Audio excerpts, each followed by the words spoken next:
News out of Amnesty International on the 11th of July, last week.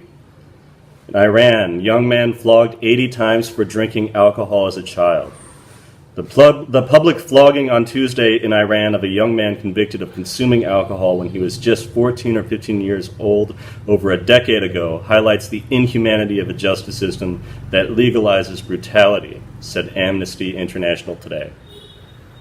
The circumstances of this case are absolutely shocking, representing another horrific example of the Iranian authorities' warped priorities. No one, regardless of age, should be subjected to flogging. That a child was prosecuted for consuming alcohol and sentenced to 80 lashes beggars belief, said Philip Luther, Research and Advocacy Director for the Middle East and North Africa at Amnesty International. There you have it. You can find a link to the article in the description below. But this is just outrageous. And it infuriates me thinking of the crimes levied on people who drink in these societies, especially considering that, I can't speak for Iran, but I did live in Saudi Arabia, and I remember the stiff penalties and fines for consuming alcohol, and yet it was everywhere. And I remember actually getting blackout drunk in Saudi Arabia once, but it was on an American compound. It's just they're not allowed to leave. But even just Arabs that I knew outside of class or people that I knew in my neighborhood, they would say, "Yeah, I mean, we can find you some alcohol." It was easier to obtain alcohol in Saudi Arabia than it was to obtain pot, in fact. But there was plenty of both. I mean, the reason marijuana was hard to access when I was there was because of the war in Yemen. But anyway, this is the same basic rule that's taken over Iran, this fundamentalist Islam, even though they are Shia or they're Sunni, not Shia. It's still this fundamentalist bullshit. And it's really saddening to think about what people are going through simply for drinking alcohol, which, yes, it's an evil. And there is a great line in the Quran. I'm not going to look it up or try to remember it right now.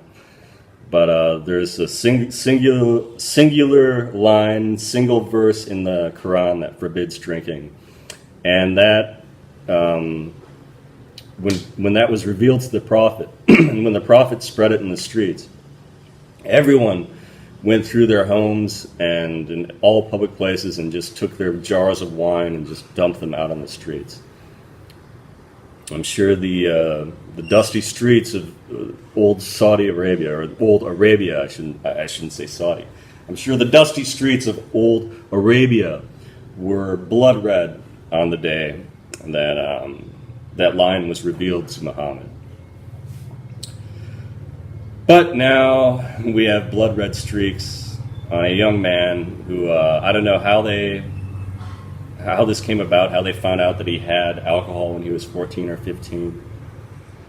I was 15 the first time I drank alcohol, and that's pretty common, I'd say. I mean, I'm not sure, I can't speak for everyone. And I did have a little bit of a troubled youth at that point, but I mean, it's quite common in places like Wisconsin. Growing up in a place like that, where legally you can take your child into a bar, even if they are just 14 to 15, and you can drink with them if you're the parent. I mean, that's a certain loophole that I even took advantage of a couple of times when I was younger.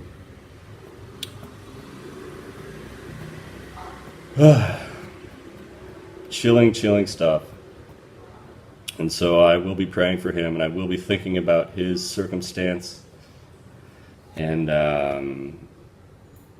it reminded me of the Dira Square, Chop Square is what they call it in Riyadh.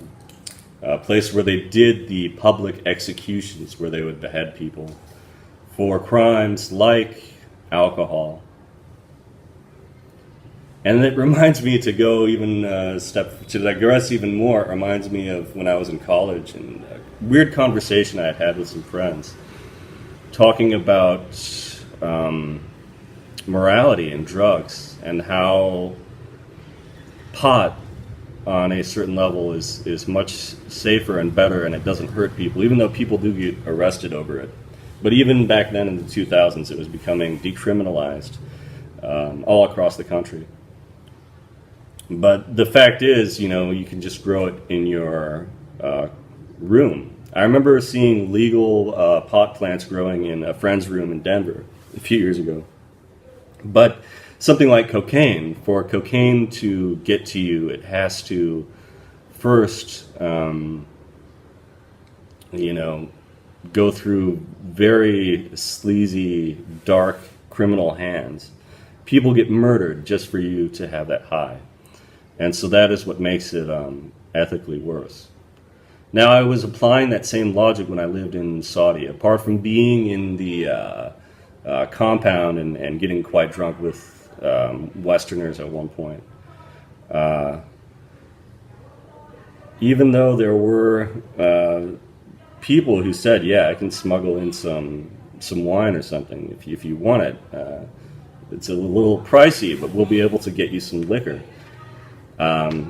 Thinking about that circumstance, when we think about cocaine in America, I'm thinking, well, who is getting hurt for this? And if someone were to get caught, I mean, I think it would be different as an American. I'd simply be deported, probably banned from going back. Well, I was anyway. But I wonder, I couldn't have it on my conscience just for the feeling of being drunk, thinking that I was putting someone in such terrible danger. Anyway, thank you for watching Jinkajabo. Over and out.